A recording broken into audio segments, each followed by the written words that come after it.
Cost segregation really is just accelerated depreciation on your real estate assets. So, one of the Mhm. benefits of owning real estate is the government allows you to take a depreciation expense each year. Mhm. So for residential units, that gets depreciated over 27 and a half years. For Mhm. commercial units, it's 39 years. So, Welcome back to the Massive Passive Cash Flow Podcast. I'm Gary Wilson, your host. I'm so glad to have you back listening to the show or watching if that's the case on YouTube or Facebook or whatever channel you're on. We have a great guest today, Erik Oliver. We're going to talk about cost segregation. So, for those of you who have already been investing for a while, you probably know what it is, but you might not be using it. You might not have a tax accountant who's familiar with this, which was my story years ago.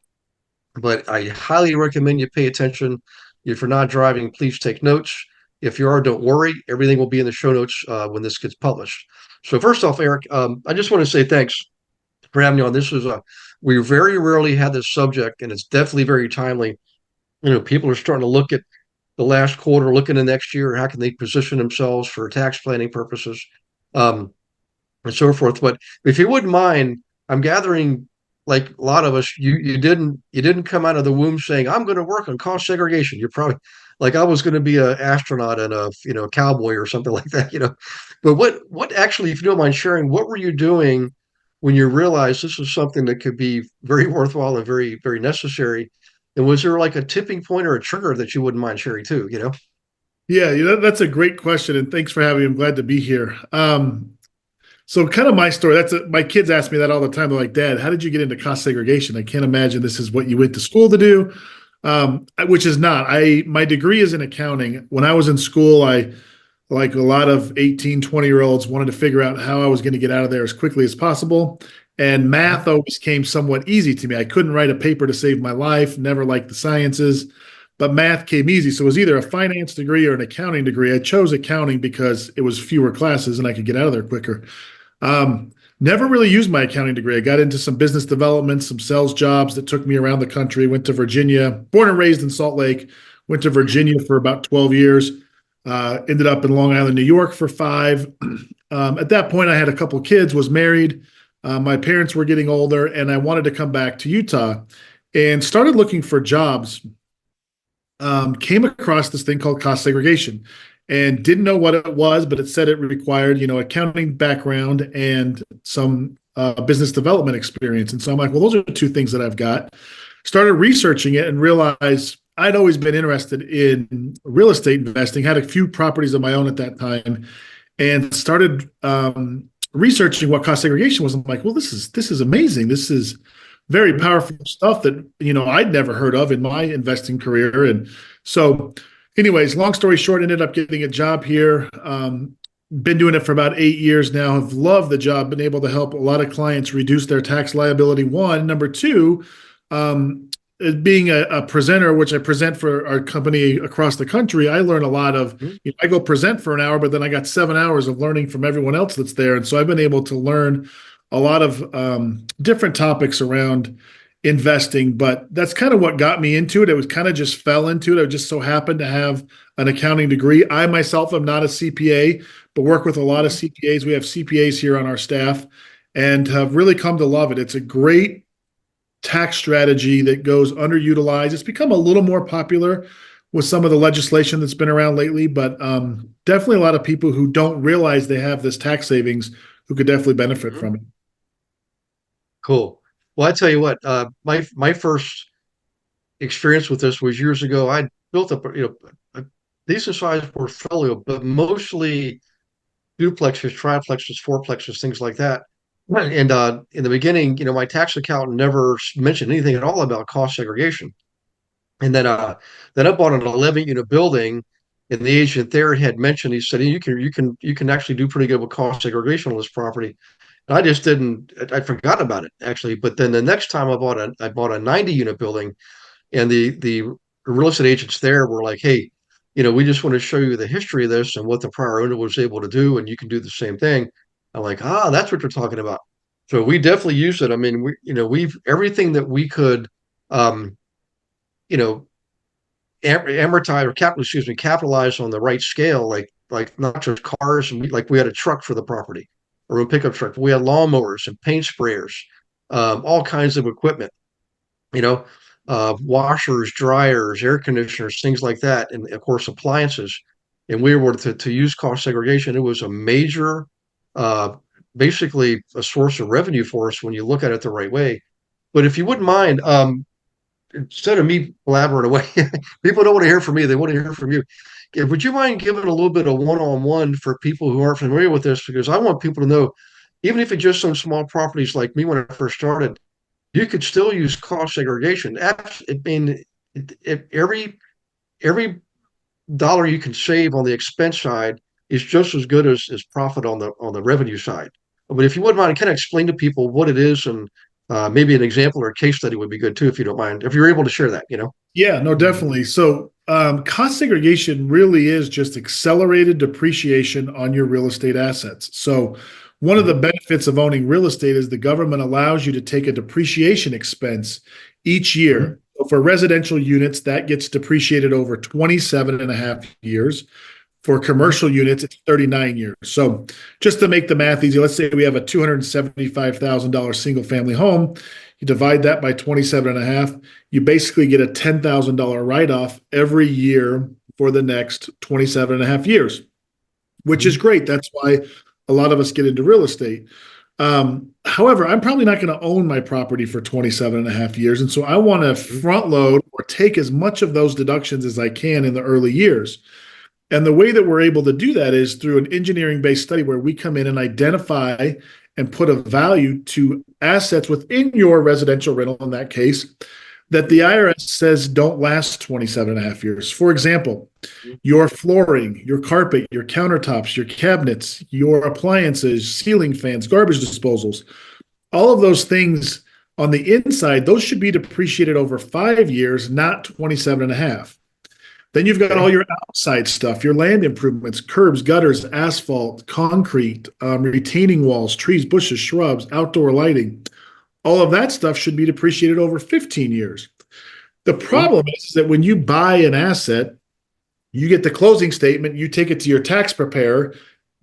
All they know is you bought this residential rental for $275,000. They don't know the square footage of the asphalt, let alone if it's 4-inch asphalt or 6-inch asphalt. And even if they didn't know that, they then have to be able to put a value to that. And that's where a cost segregation company comes in, is we take that asset, we break up all the different pieces of that asset, put values to those that tie to your purchase price. And that allows your tax preparer to now depreciate this chunk over 5 years and this chunk over 15 years. And what you're doing is you're front loading or taking more depreciation in the early years. And the reason you would do that is a number of reasons. One, there's time value of money. There's inflation. You know, I want my dollar of tax savings now versus my dollar of tax savings 27 and a half years from now. And there's cash flow. There's a number of reasons why you would do it. So to give you an example, like on a $275,000 single family rental, we usually segregate around 30% into these shorter asset lives. So on 275, you're talking somewhere around $78,000 of depreciation, $78,000 of cost that we can bring out of that 27 and a half year bucket, put it in the 5 and 7 year bucket.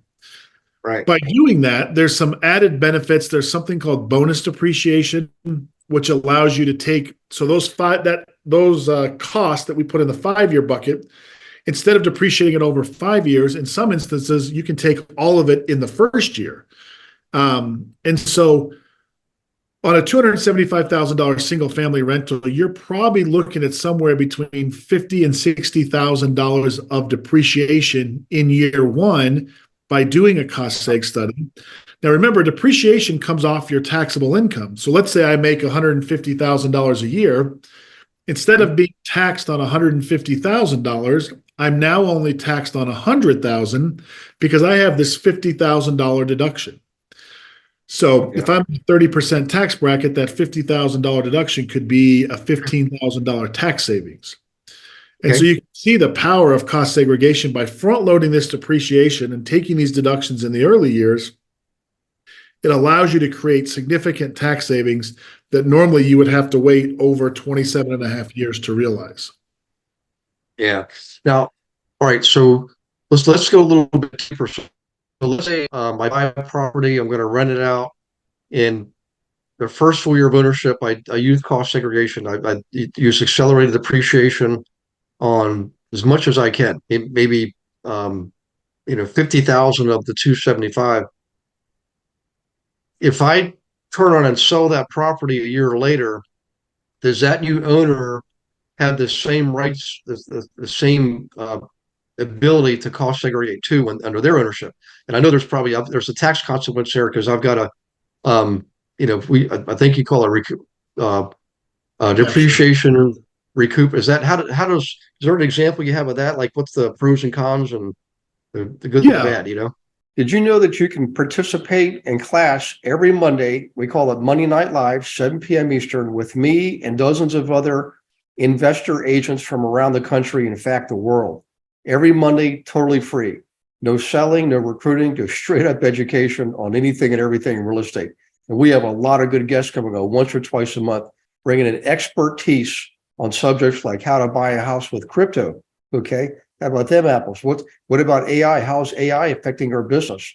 How about the metaverse, blockchain processing? We're already using it in title work. So come on to Monday Night Live. Be ready to take notes and ask questions because it's live and engaging, and you get to participate by asking questions and meeting others. So we'll see you there.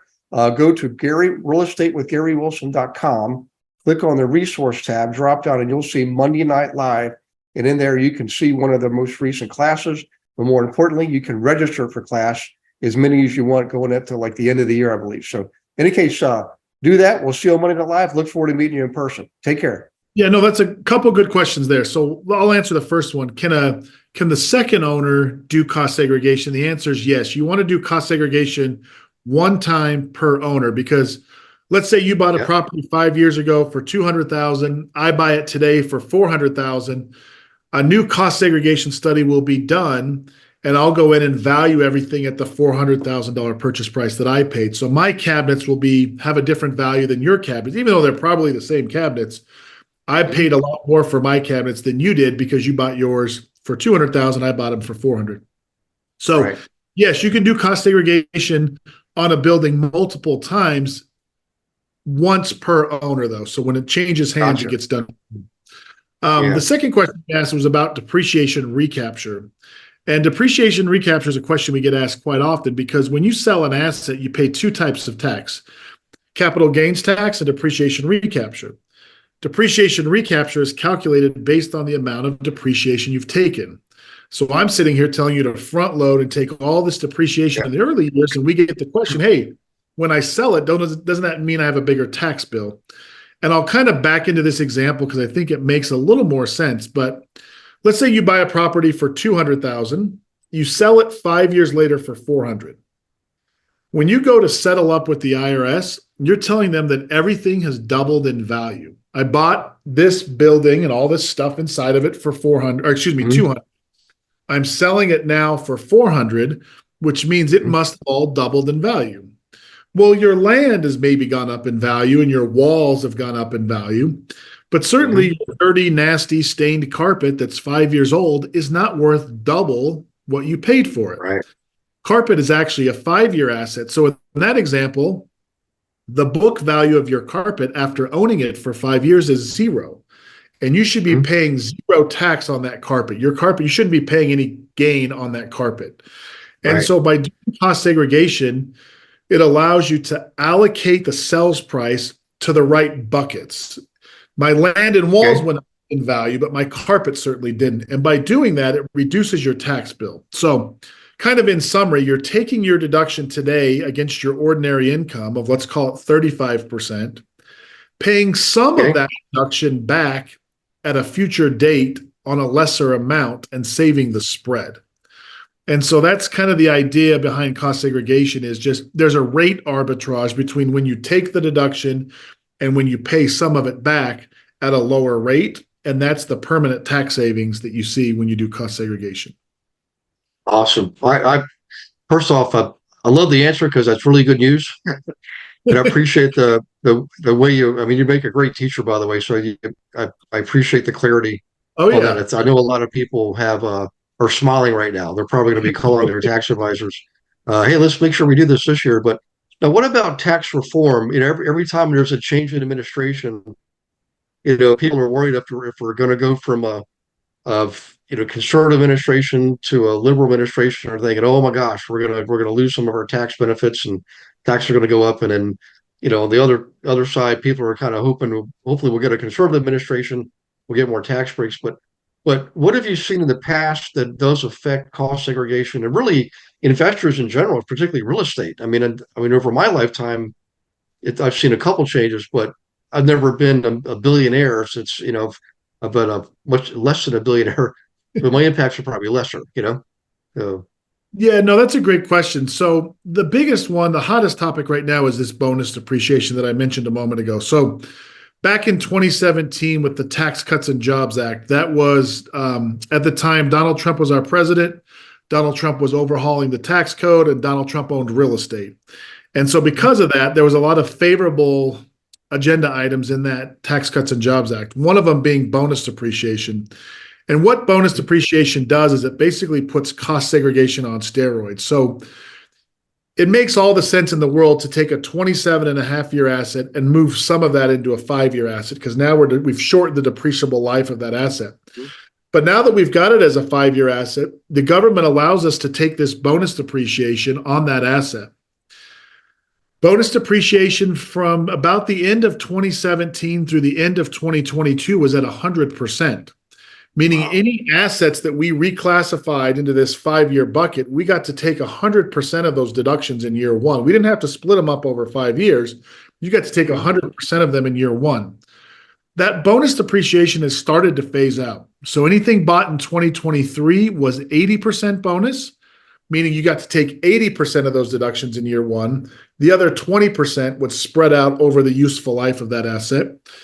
2024, it dropped to 60%. 2025, it drops to 40. It goes down 20% each year in a sunsetting fashion. And in 2027, it's down to 0. Now, Congress got together. They had a bill to extend the 100% bonus through 2026. It was earlier this year. They were trying to get it passed before people started filing their taxes. It actually passed through the House almost unanimously, bipartisan support. It got to the Senate, and there was a few senators that said, wait, hold up. We're in a presidential election year. We're not going to pass this year because that's going to look good for the current president. So they kind of nixed the bill right there. Now, no secret that most everyone in Congress owns real estate, whether you're Republican or Democrat. They all want it to pass because it's a benefit to all of them. My guess is this will pass. We have the presidential election coming up. Regardless of who wins that election, Congress is going to get together after the election. This is my opinion. I think Congress is going to get together after the election.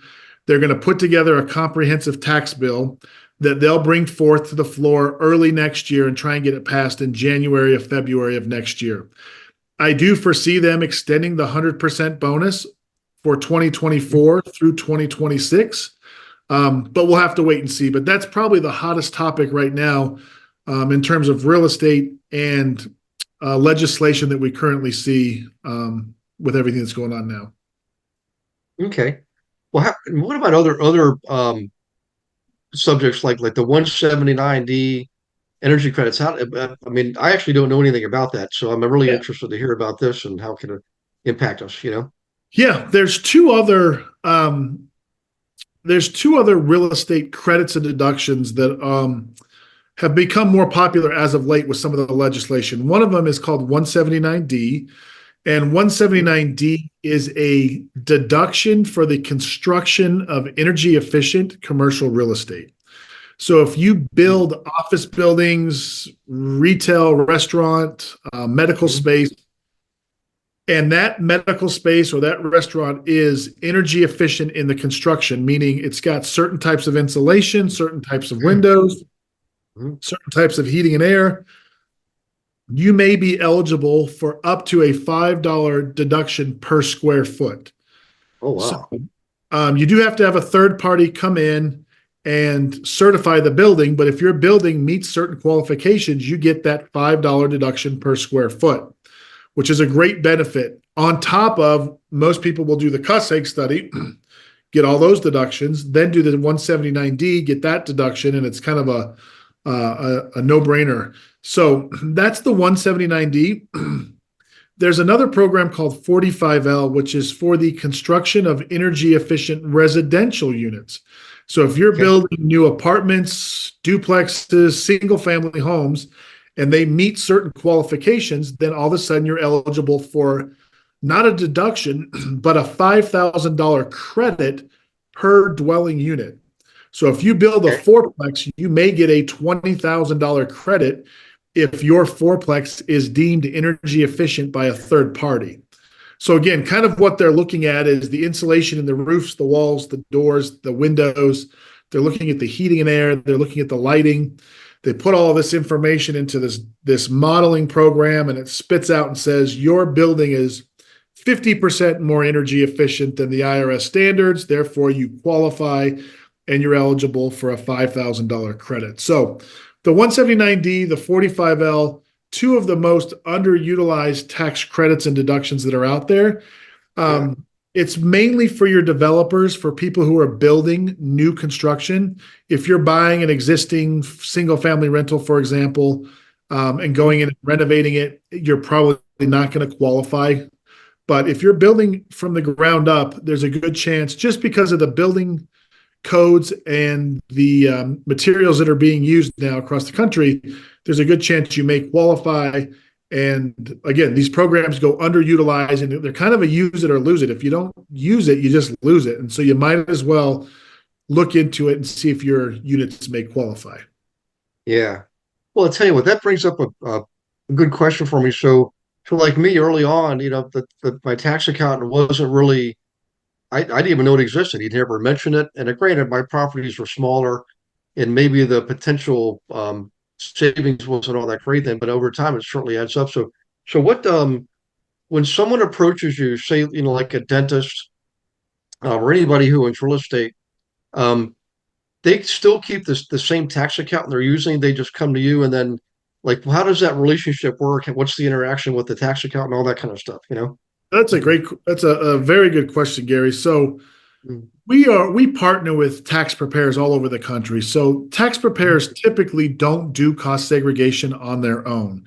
The reason for that is they've got all the tax knowledge in the world, but they don't, 98% of the time, they don't have the construction knowledge. They don't know how to dissect a building. They don't know what type of plumbing is behind the walls. They don't know how thick the concrete and asphalt are outside. And so they will partner with us and say, hey, I've got a client who owns real estate. I need a cost seg study done. Can you do the cost seg study? And so we don't actually do tax returns here at our firm. We're kind of a niche accounting firm where we just do cost segregation. So we'll partner with you and your tax preparer to first determine, is your building a good candidate for cost seg? We'll run some initial numbers at no cost, give you an idea of the expected tax savings. And then, should you decide to move forward, we'll partner with your tax preparer to provide them. Our deliverable is about a 40 to 50 page report. Quite honestly, your CPA is probably going to skip the first 49 pages. They're going to go to the last page, which is a revised depreciation schedule. They're going to take those numbers and upload them into their tax software. And that's how you realize the deduction. So that depreciation schedule is going to say, okay, of the $275,000 purchase price, $12,000 of that was flooring, $15,000 of that was appliances, $20,000 of that was concrete. We line item all of those different assets. They upload that into their tax software, and that's how they'll realize the gain. So we always like to partner with CPAs, tax preparers. They're our friends. We want to be able to provide this service for their clients, and the good ones out there are recommending it to their clients. But I'll tell you what, I've talked to large CPA firms here in my hometown, and I'm like, hey, I know you guys have a lot of clients. What's going on? You haven't called me but once this year. And they're like, Erik, we're doing our clients a big disservice. He goes, I've got 1,500 clients who have their tax returns that are due in April. I've got 9 IRS audit responses on my desk. He goes, I'm not worried about Susie's duplex. I'm just not. He goes, that's a big disservice I'm doing to my clients. And so that's why I like to talk to realtors, real estate agents, and say, hey, be that advisor that they're looking for. Yeah. There's nothing better. I love my job simply because there's nothing better than telling somebody, hey, I just saved you $20,000 in taxes or $200,000 in taxes. Mhm. And so it's a great way as a real estate agent to differentiate yourself. I mean, there's thousands of real estate agents out there, all working for a commission. And if you really want to differentiate yourself, tell your clients, say, hey, we have real estate agents, true story, who they will call us and say, hey, my client's looking at these two properties. Can you run an analysis on these two properties? And they're two different types of properties. We'll run our analysis and we'll say, okay, on this property, we can generate 80,000 in tax savings. On this property, we can generate 40,000 in tax savings. But then that agent will take that to their client and say, hey, everything else equal. I mean, we're not going to buy a property simply for the cost seg, but everything else equal, this one's going to get you a much bigger deduction. And here's the reasons why. And so being that consultant or that advisor is such a differentiator for real estate agents out there. And so we love partnering with agents, tax preparers, and just trying to get the word out there. Yeah. Well, a lot of real estate professionals listening to the podcast, both investors and sometimes they call themselves agents. We call them advisors or consultants, but this is what sets them apart. Something like this, they can put on their business card, real estate advisor, real estate consultant, which is perfectly legal. Instead of real estate agent, somebody could ask them, well, what is it you do? And say, well, I not only can help you buy or sell your home, I can help you buy and sell investment properties. And by the way, I'm connected, with Erik Oliver. He can help you do an analysis on cost segregation, which is another big source of tax savings if you're interested. And right now, because of the new NAR rules, man, this is the kind of thing that agents need in their tool chest, to set themselves apart. No, absolutely. If you don't mind me asking, a lot of our clients are own businesses. Like a perfect example, dentist. They have one, maybe multiple practices. They've got all the equipment, the dental, just the X-ray machine, the trays, and he'll have the tools themselves. Does that stuff also? Can you do cost segregation on those types of things for businesses as well, or is it just strictly real estate related?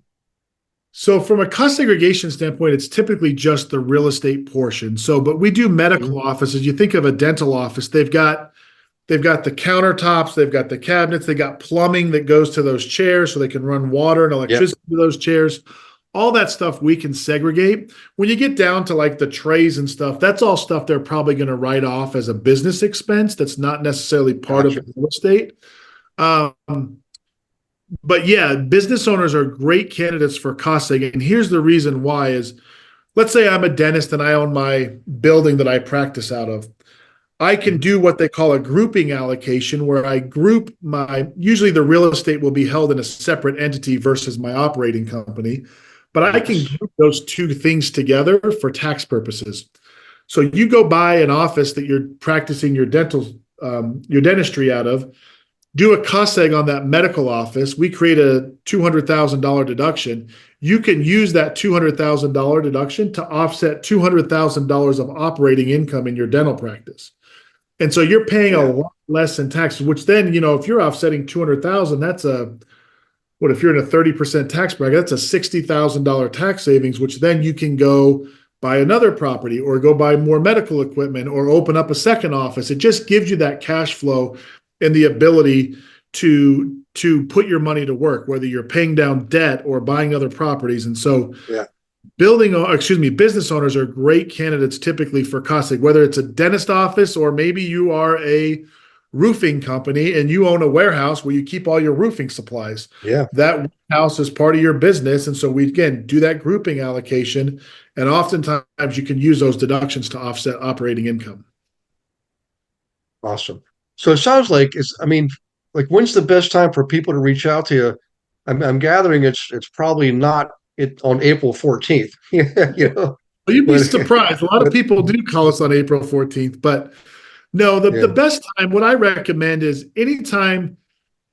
Cost segregation is super flexible. You don't have to do a cost segregation study the year you buy a property. If you're having a low income year, maybe you've got some other write-offs from some other investment properties, you don't have to do a cost study that year. You just keep it in your pocket. But what I always recommend for investors is get the numbers run early so you know what you have available to you. So when you buy a property, give us a call. Say, hey, Eric, I bought a property. Here's the closing statement. I'll take that closing statement within 24 hours. I can usually turn around a benefit analysis that says, okay, for this property, we can save you X amount of dollars in taxes. Now you have that information that you can share with your tax preparer to say, hey, is this the right year to do cost seg? No, it's not the right year because you have these other deductions. Okay, well, let's just put that card in our pocket and then we will pull and play that card next year when we have higher income. And so you want to use cost segregation to manage your tax brackets and use it when you're in the highest taxable bracket. So again, it's very flexible, but get the numbers run when you buy the property. Doesn't mean you have to do the study that year. You want to do the study when you have high income, but at least you have the numbers available to you to make that decision and make an educated decision. Right. We've got not a trick question, but we happen on our team, we serve clients from multiple countries. Obviously, mostly US. The next one is Canada. We have a lot of Canadians. I used to live in Canada. We have a lot of Canadians in the States investing, but people from Israel, South Africa, I mean, 13 different countries. And I know that we tax them in the States. I don't know if they probably, I'm sure they file our returns as well as returns in their own country. But I'm guessing if they own property in the States, they would be a candidate also for cost segregation. I mean, have you ever had anybody from Canada, for example, utilize this or? Yeah, absolutely. So as long as you're paying US tax, then you're eligible to offset those taxes. So yes, whether they're investors who are investing here in the US, or we even had US investors who are investing in Mexico. They buy a vacation rental in Mexico. Those are my favorite to go do the site visit because I usually get to go down there and see them. But yeah, we can absolutely do it. As long as you're paying US tax on that property, you're most oftentimes eligible for cost segregation. Okay, awesome. Well, I'll tell you what, I know that the clock's ticking. I'm watching here and I want to be mindful. But the website, costseg authority.com, is that correct? Yep. Just COSTSEG authority.com. You can find my contact information there. Please use this as a resource, you guys. We don't bill by the hour. If you call me and ask me questions about earned business income or child tax credits, I'll probably send you back to your CPA because I don't know anything about that stuff. But if you've got questions on depreciation or real estate taxes, I'm happy to help. Please use this as a resource, but you can find our information on that website. Cool.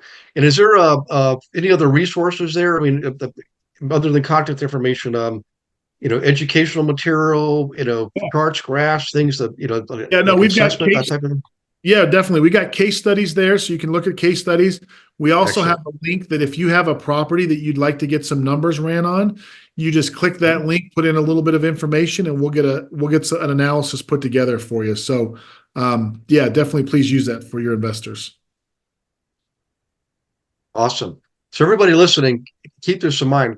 Costseauthority.com. Right, Erik Oliver. It's ERIK with a K, correct, and then Oliver, just like it sounds.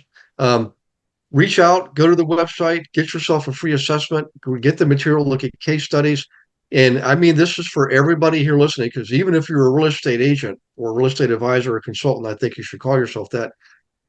Chances are you're running it as an LLC, typically an LLC that's taxed as an S corp. You may have equipment. Maybe your car, maybe your business owns your car, and you can appreciate that, right? And so, in any case, I think everybody listening is a candidate here, particularly if you do own a business, if you're a dentist, engineer, you own your own practice, and you're not doing this, please take advantage of this. This is one of the best podcasts I've had. It's very specific to the point.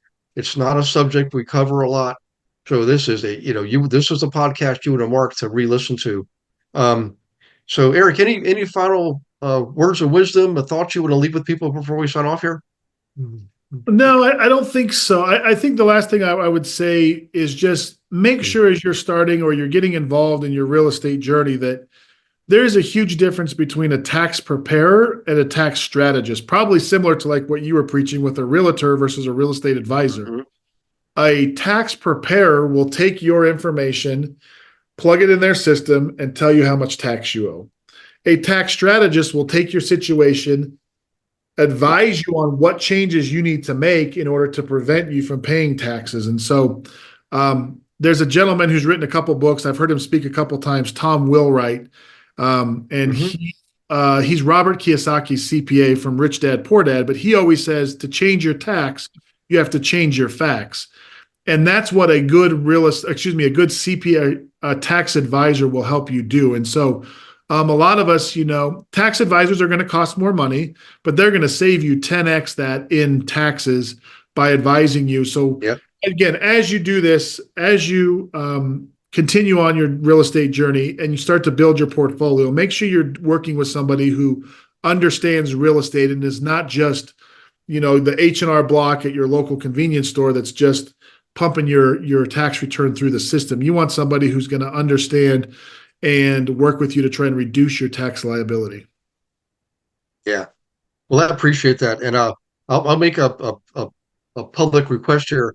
I think I'd like to have you teach. I teach a class every Monday called Monday Night Live, and it's 7 p.m. Eastern, but it's a live audience. A lot of the agents are on there from around the country and some of their clients.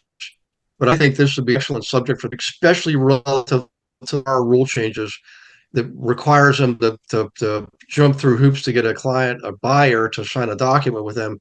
And they're all saying this guy's not going to sign these whatever.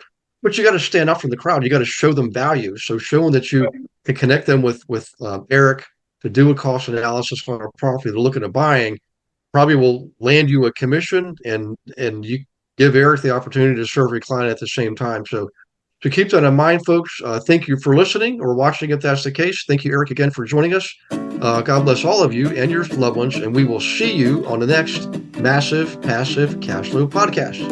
Thanks for listening to this episode of Massive Passive Cash Flow. Be sure to go to realestatewithgarywilson.com to join our community and start building wealth today.